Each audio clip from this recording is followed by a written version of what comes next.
नमस्कार, मैं Dharmendra teaching target के शिक्षा मंच पर सभी बच्चों का स्वागत अभिनंदन करता हूं।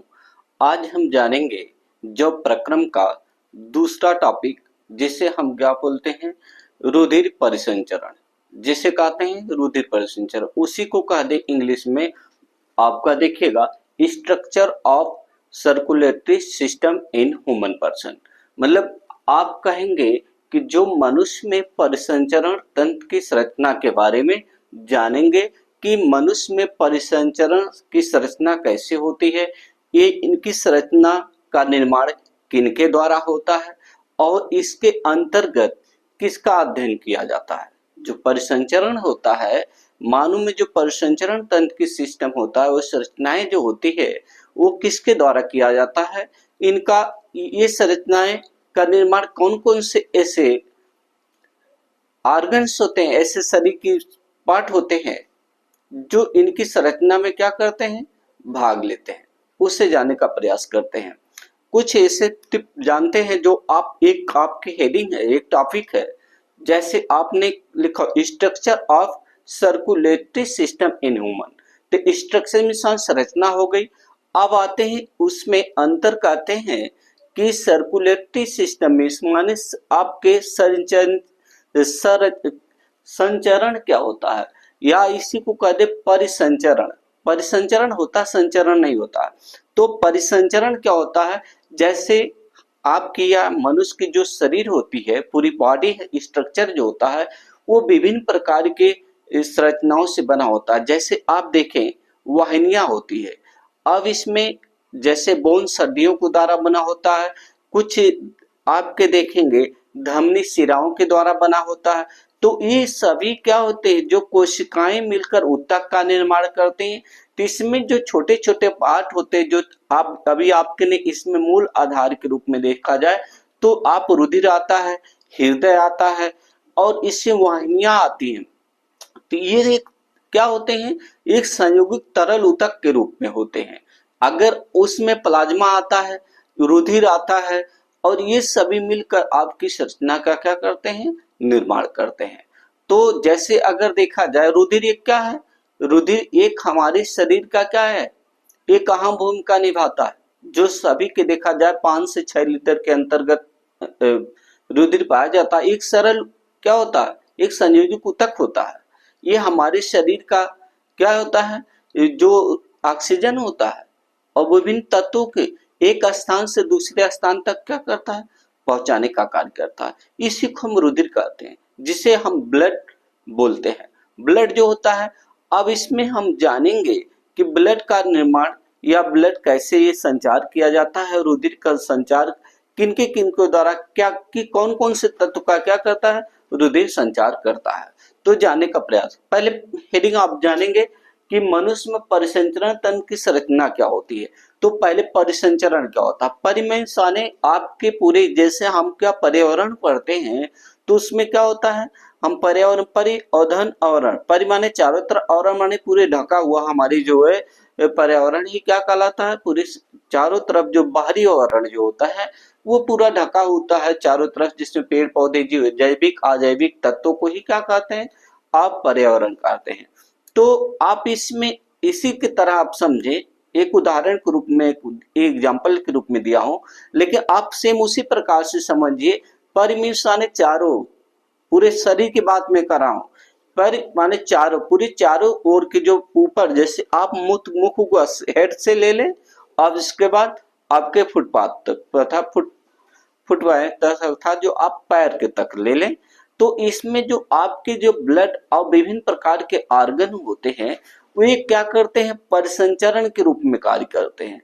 वो क्या होता है, आपके सर से लेकर पांव तक की क्या करते हैं, सर्कुलेटरी सिस्टम के रूप में कार्य करते हैं। जो ऑर्गन होते हैं, चाहे रुधिर हो या आपके जो है संयोजित ऊतक के रूप में वह वाहिनियां हो, ये सभी क्या करती हैं, एक स्थान से दूसरे स्थान तक रुधिर को क्या करती हैं, पहुंचाने का कार्य करती है। और रुधिर क्या करता है, रुधिर के साथ साथ वो ऑक्सीजन और विभिन्न प्रकार के कार्य पदार्थों के एक स्थान से दूसरे स्थान तक क्या करते हैं, ले जाने का कार्य करते हैं। और रुधिर एक क्या है, आपका एक संयोजित ऊतक के रूप में कार्य करता है।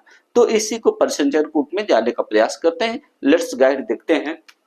देखिएगा मनुष्य में परिसंचरण तंत्र की संरचना, structure of circulatory system in human, मतलब आपकी संरचनाएं देखा जाए, जो परिसंचरण तंत्र की जो संरचना अर्थात तंत्र है वो किस तरह से कार्य करता है उसे देखिएगा। मनुष्य के परिसंचरण के अंतर्गत, जो मनुष्य के अंतर्गत जो परिसंचरण होता है, जो ह्यूमन पर्सन के अंतर्गत, उस किसके द्वारा होता है, देखिएगा रुधिर का परिसंचरण का अंतर्गत कौन आता है, परिसंचरण के अंतर्गत अर्थात जो सर्कुलेटरी सिस्टम के अंतर्गत क्या रखा गया, किसका अध्ययन किया जाता है, तो आप कहेंगे रुधिर का।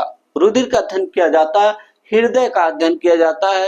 हृदय क्या करता है, अगर आपसे पूछे हृदय क्या करता है, रुधिर तो आप जान गए कि ब्लड जो होता है एक संयोगी ऊतक के रूप में होता है, एक नमकीन होता है, नमकीन की संरचना के रूप में होता है, तो एक क्षारीय होता, अभी आगे इसके बारे में अध्ययन करेंगे, लेकिन ये आप रुधिर कितना जाने। अब कहते हैं हृदय क्या होता है। हृदय हमारा क्या करता है, जो आप हमारे जो ऑर्गन जो आप भोजन लेते हैं तो उसमें क्या होता है, भोजन का उपापचय क्रिया के पश्चात जब जो अशुद्धिक रूप में होते पूरे शरीर से जो है वो अशुद्धि का जो रक्त होता है वो हृदय क्या करता है, अपनी तरफ क्या करता है, धमनी शिराओं के द्वारा ले लेता है और उसका क्या करता है, फिल्टरीकरण करता है, उसके शुद्धिकरण करके आपको क्या करता है, पूरे शरीर में भेजने का कार्य करता है। तो ये आप क्या होते हैं, तो ये रुधिर का कार्य करता है, आपके ब्लड को अर्थात रक्त को शुद्धिकरण करके पूरे शरीर में भेजने का कार्य करता है, जो हृदय होता है। आते हैं रुधिर वाहिनियां क्या होती, जो रुधिर की वाहिनियां जो होती, वाहिनियां मीन्स छोटी छोटी नसें के रूप में या नलिकाएं होती हैं, वो रुधिर के एक भाग से दूसरे भाग तक ले जाने के साथ साथ उसके साथ साथ जो होते हैं ऑक्सीजन और कार्बनिक पदार्थों को ढोने का कार्य करती हैं। इसी सारे सिस्टम को, इसी तंत्र को हम परिसंचरण तंत्र कहते हैं। आगे देखिएगा, इस तंत्र में परिवहन माध्यम तरल संयोजक ऊतक रुधिर एवं लसिका होते हैं, रुधिर और लसिका के रूप में होते हैं, जो कि विशेष वाहिनियां, जैसे देखिएगा विशेष वाहिनियों जैसे रक्त वाहिनियां, अब विशेष वाहिनियां के माने कर रहा है रक्त वाहिनियां, और अंगों के हृदय द्वारा मानव शरीर में, देखिएगा अंगों में माने हृदय तथा द्वारा मानव शरीर में विचरण करते हैं, मतलब मानव के शरीर में क्या करते, विचरण में माने एक स्थान से दूसरे स्थान तक ले जाना ही विचरण कहलाता है।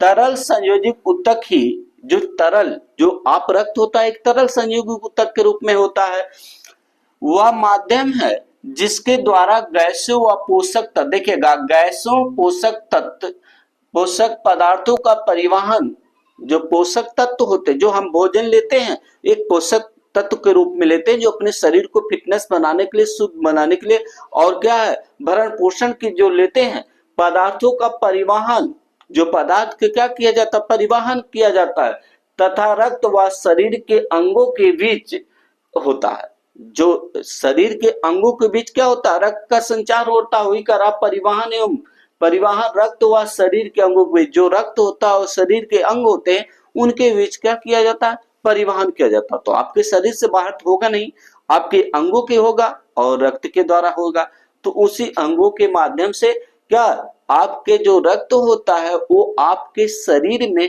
अंगों के माध्यम से होता है। ठीक है, अब आते हैं इसके बीच में होता है परिवहन तंत्र द्वारा पूरे शरीर में पोषक पदार्थों को, जो आपके शरीर में हम क्या करते हैं या अपने शरीर में आप अपने शरीर में जो भोजक पदार्थ क्या करते हैं लेते हैं, उपापचय क्रिया के पश्चात पूरे शरीर में पोषक पदार्थों का जो आप लिया, चाहे वो आप ब्रेड के रूप में लें या आप लिक्विड के रूप में या ठोस के रूप में लें, तो आप कहते हैं लवणों या ऑक्सीजन व हार्मोन व आदि वांछित पदार्थों का परिवहन होता है।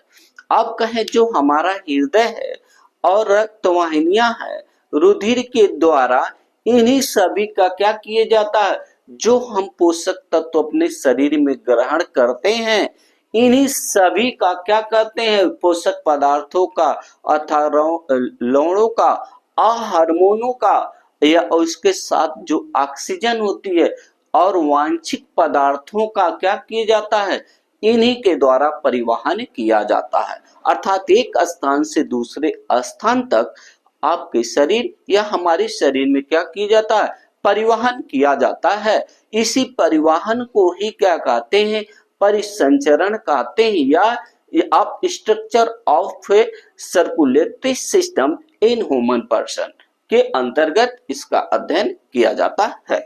अब आते हैं ब्लड क्या होता है। अब ब्लड जो होता है, रुधिर किससे कहते हैं, आपने पढ़ा है कि रुधिर क्या है, एक संयोजक ऊतक के रूप में होता है, एक आपका नमकीन होता है या क्षारीय होता है। ठीक है, देखिएगा थोड़ा समझिएगा, देखिएगा रुधिर एक तरल संयोजक ऊतक होता है। रुधिर कैसा होता है, रुधिर एक लाल होता है, श्वेत क्या होता है, रुधिर अभी पढ़ेंगे 3 प्रकार के होते हैं, लेकिन इसमें आप ब्लड रक्त के बारे में जान रहे हैं, तो यह संयोजक ऊतक होता है, यह संयोजक ऊतक होता है जिसकी उत्पत्ति भ्रूण के मध्य जनन स्तर से होती है, मध्य जनन स्तर से होती है। जो रक्त का जो है क्या होती है, उत्पत्ति भ्रूण के मध्य जनन स्तर से होती है, ये समझने का प्रयास करिएगा। रुधिर एक सरल संयोजक ऊतक होता है, इंपॉर्टेंट है, समझिएगा। इसकी उत्पत्ति, अगर रुधिर की उत्पत्ति कहां से होती, तो आप कहेंगे भ्रूण के, जब माता पिता की फर्टिलाइजेशन क्रिया होती है, जब एक क्या होते हैं, मेल एक फीमेल के जो होते हैं क्या होते हैं, उसमें निषेचन क्रिया होती, फर्टिलाइजेशन क्रिया होती है, तो उसमें क्या होने के पश्चात उसमें क्या होता है, जो भ्रूण बनता है, अर्थात जिसे जाइगोट बोलते हैं इंग्लिश में, तो उसमें माता पिता या उसके क्या होते हैं, जब एक जनन मतलब एक नर एक मादा के शुक्राणु और अंडाणु आपस में क्या करते हैं, निषेचन क्रिया करने के पश्चात जो मध्य जनन होता है, भ्रूण बनता है, उसी भ्रूण के मध्य जनन स्तर से क्या होती है, ब्लड का निर्माण होता है। अब आते हैं यह जल के कुछ भारी होता है, कुछ जल से क्या होता है, रक्त भारी होता है, जिसका घनत्व 1.04 से लेकर 1.07 अर्थात सायंता जल, जैसे सायंता जल से, अर्थात जिसे कह ले 4.5 या 5.5 गुना अधिक होता है। जो शांत जल से जो होता है, आप इतना ही समझें कि जो यह जल से रक्त के जो क्या करता है, जल से कुछ भारी होता है, जिसका घनत्व जो होता है 1.04 से 1.07 तक इसका घनत्व होता है। और सायन जल से कितना होता है, 4.5 से या 5 आप क्या होते 5 गुना अधिक होता है। यह स्वाद में कैसा होता है, क्षारीय होता है, नमकीन होता है, और यह हल्का क्षारीय होता है। अगर ये कह दिया जाए स्वाद कैसा होता है, आप कभी रक्त को किसी व्यक्ति या स्वयं कटे हो, अगर अपने जीभ से इसका स्वाद लिए होंगे या आप टच हुआ होगा जीभ से, तो जैसे आप नमकीन लगेगा और क्या हो, हल्का क्षारीय होगा, जिसका पीएच मान जो होता है 7 पॉइंट क्या होता है, 3 या 7.5 होता है। पीएच मान किसका होता है, रक्त का पीएच मान कोई पूछेगा तो 7.3 होता है या 7.5 होता है।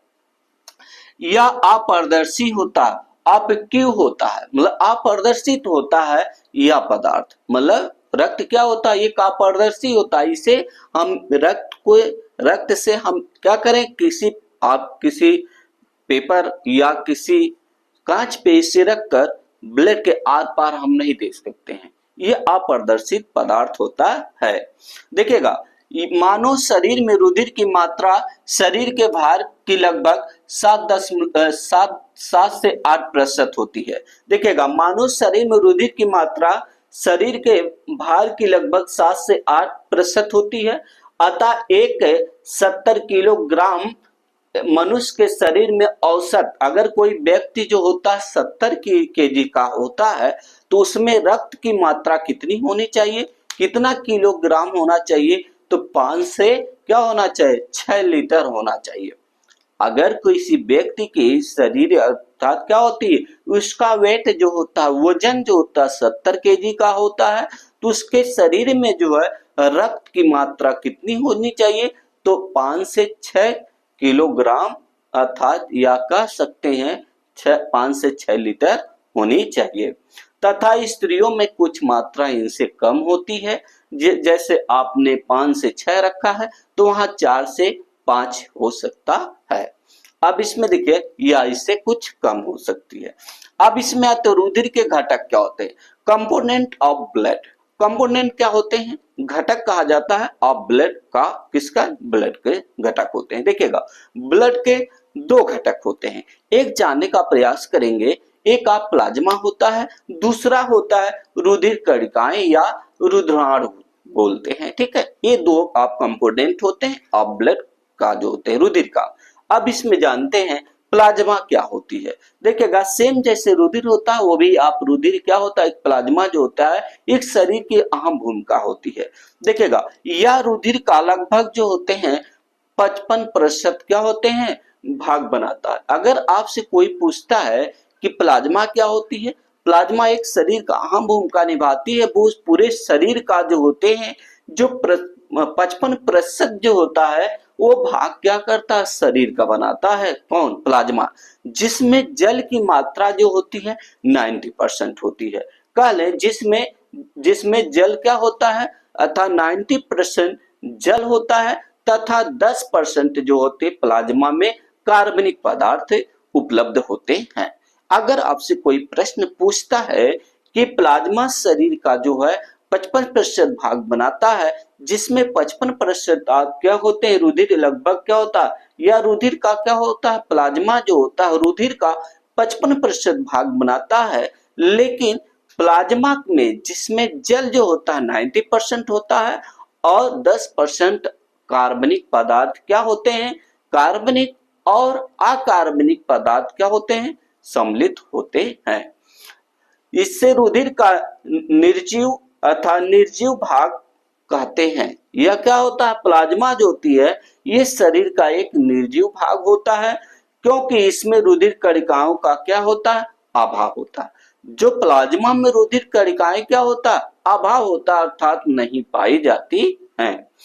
प्लाज्मा कार्बनिक पदार्थों में प्रतिरक्षी या ग्लूकोज या अमीनो अम्ल या वसी अम्ल, अमीनो अम्ल और वसा अम्ल और हार्मोन्स, एंजाइम, विटामिन तथा प्रोटीन क्या होते हैं, सम्मिलित होते हैं। जैसे देखिएगा एल्ब्यूमिन या ग्लोबुलिन तथा फाइब्रोजोजन तथा हिपरिन आदि पदार्थ क्या होते हैं, इसके अंतर्गत सम्मिलित होते। अगर आपसे कोई प्रश्न पूछता है कि प्लाज्मा में क्या उपस्थित होता है, तो आप कहेंगे प्लाज्मा में ग्लूकोज होता है, अमीनो अम्ल होता है और वसी अम्ल होते हैं, हार्मोन्स और एंजाइम, विटामिन और प्रोटीन भी क्या होते हैं, उपस्थित होते हैं। और जैसे इसमें कह लें एल्बुमिन तथा ग्लोबुलिन तथा फाइब्रोजोनन तथा हिपरिन आदि पदार्थ क्या होते हैं, सम्मिलित होकर प्लाज्मा का निर्माण करते हैं। आते हैं अब इसमें आते हैं जो रुधिर के, इसमें अगर कोई कहता है कि रुधिर कणिकाएं कितनी होती, तो रुधिर कणिकाएं 3 प्रकार की होती हैं। देखिएगा या मानव में रुधिर क्या होते हैं, या शरीर का 45 भाग बनाती है। रुधिर कणिकाएं जो होती हैं पूरे मनुष्य की 45% भाग रुधिर कणिकाओं से बना होता है। अब इसमें जानते हैं कि मानव में रुधिर क्या होते हैं, मानव में रुधिराणु जो होते हैं निम्नलिखित 3 प्रकार के होते हैं। जानने का प्रयास करते हैं। देखिएगा पहला होता है लाल रुधिर कणिकाएं, दूसरा होता है श्वेत रुधिर कणिकाएं, तीसरी होती हैं रुधिर प्लेटलेट्स कोशिकाएं होती हैं। ये 3 होते हैं, 3 ऑप्शन में होते हैं। आप जानते हैं लाल रुधिर कणिकाएं किसे कहते हैं, जिससे रेड ब्लड कॉर्पोरेशंस बोलते हैं। मानव शरीर में इसकी मात्रा सबसे अधिक होती है, अर्थात कितनी होती है, आप 45 एंड 55% क्या होती हैं, आप लाल रुधिर कणिकाओं से क्या होती है, शरीर का निर्माण करते हैं। जिसमें लाख प्रतिशत क्यूब मिलीमीटर होती है, अर्थात मिलीमीटर होती हैं। ये ऑक्सीजन का परिवहन का कार्य करती हैं। अगर आपसे कोई पूछेगा लाल रुधिर कणिकाएं जो होती हैं, जो शरीर की पूरे मनुष्य की शरीर का 45 से क्या होते हैं 55% भाग बनाती हैं। और ये क्या होती है, ये आपके इतने लाख प्रति क्यूब का क्या करती है, मिलीमीटर का निर्माण करती हैं। और इसमें यह क्या करती हैं, अगर आपसे कोई पूछता लाल रुधिर कणिकाएं जो क्या करती हैं, ऑक्सीजन का परिवहन करती हैं। ऑक्सीजन को एक स्थान से दूसरे स्थान तक लाल रुधिर कणिकाएं क्या करती हैं, परिवहन ले जाने तथा ढोने का कार्य करती हैं। इनका जीवन काल अगर पूछा जाए, श्वेत रुधिर अर्थात क्या, सॉरी, रेड ब्लड कॉर्पोरेशन जिसे कहते हैं आपको रेड ब्लड कॉर्पोरेशन बोलते हैं, अर्थात ये कह लें लाल रुधिर कणिकाओं का जीवन काल जो होता है 120 दिन का होता है, जो रुधिर का अर्थात ऑक्सीजन का परिवहन करती हैं। अगर कोई पूछता है लाल रुधिर कणिकाएं किससे कहते हैं, तो आप ये कहेंगे लाल रुधिर कणिकाएं जो होता है उसे कहते हैं जो पूरे शरीर का 45 से 55% भाग क्या करती हैं, मनुष्य के शरीर का निर्माण करती हैं। ये ऑक्सीजन का क्या करती हैं, परिवहन करती हैं। और इनका जीवन काल जो होता है 120 दिन का होता है। अब आगे जानने का प्रयास करते हैं, जिसे कहते हैं श्वेत रुधिर कणिकाएं, जिसे व्हाइट ब्लड कॉर्पोरेशन बोलते हैं। कॉर्पोरेशन इसमें देखिएगा ये लाल रुधिर कणिकाएं क्या होती है, ये संख्या में बड़ी होती है। इनकी संख्या लगभग जो होते हैं 5000 से लेकर आपका 9500 क्या होती है प्रति मिलीमीटर क्यूब होती है। कितनी होती है, 5000 से लेकर 9500 क्या होती है आप प्रति मिलीमीटर क्यूब होती है। यह इनका जीवन काल अगर कोई पूछता है, इनका जीवन काल जो होते हैं, जिसका जो होते हैं श्वेत रुधिर कणिकाओं का जीवन काल 1 क्या होते हैं 2 दिन का होता, अर्थात ये कह लें 1.2 दिन का इनका जीवन काल होता है। ये नहीं स्वयं क्या होती है, नष्ट हो जाती है। अब आते हैं आगे देखिएगा, रेड आप रुधिर प्लेटलेट्स कोशिकाएं क्या होती हैं। अब इसमें जिसे थ्रोम्बोसाइट बोलते हैं, ठीक है। इसे इसके केवल अगर कोई पूछेगा कि जो आपके रुधिर कोशिकाएं जो होती हैं ये केवल जो होती हैं ये स्तनधारी जीवों में अधिक मात्रा में पाई जाती हैं। जिसके स्तनधारी जीव होते हैं उसमें क्या होती हैं आप प्लेटलेट कोशिकाएं क्या होती हैं अधिक पाई जाती हैं, अर्थात रुधिर में पाई जाती हैं। ये क्या होती हैं, ये रुधिर जो प्लेटलेट कोशिकाएं जो होती हैं, आप ये कह लें जो रुधिर प्लेटलेट्स कोशिकाएं जो होती हैं या कह लें ये स्तनधारी जीवों में अधिक मात्रा में पाई जाती हैं। मनुष्य के शरीर में इनकी संख्या कितनी होती है, 2 से 5 लाख प्रति क्यूब मिलीमीटर होती है। अगर मनुष्य के स्तनधारी जीवों में जो होते हैं इनकी मात्रा जो प्लेटलेट कोशिकाएं की 2 से जो है 5 लाख है क्या होती है प्रति क्यूब मिलीमीटर होती हैं, अर्थात केवल केंद्रक रहित ये क्या होते हैं। अगर आपसे कोई पूछता है कि रुधिर प्लेटलेट कोशिकाएं कैसी होती हैं, तो क्या होती हैं ये केंद्रक रहित होती, केंद्रक नहीं पाया जाता है और यह अंडाकार होती हैं और यह चोट लगने पर रुधिर का क्या करती हैं थक्का बनाती हैं या थक्का बनाने में सहायक होती हैं। अगर आपका देखा जाए इनकी संरचना जो होती है अगर इस तरह की कह दिया जाए तो इनकी संरचना ऐसे होती है, ये ऐसी होती है, ऐसी होती है, ठीक है। ये ऐसी ऐसी संरचनाएं होती है किसकी जो है ये आपकी इसकी तो रुधिर प्लेटलेट कोशिकाएं की होती है।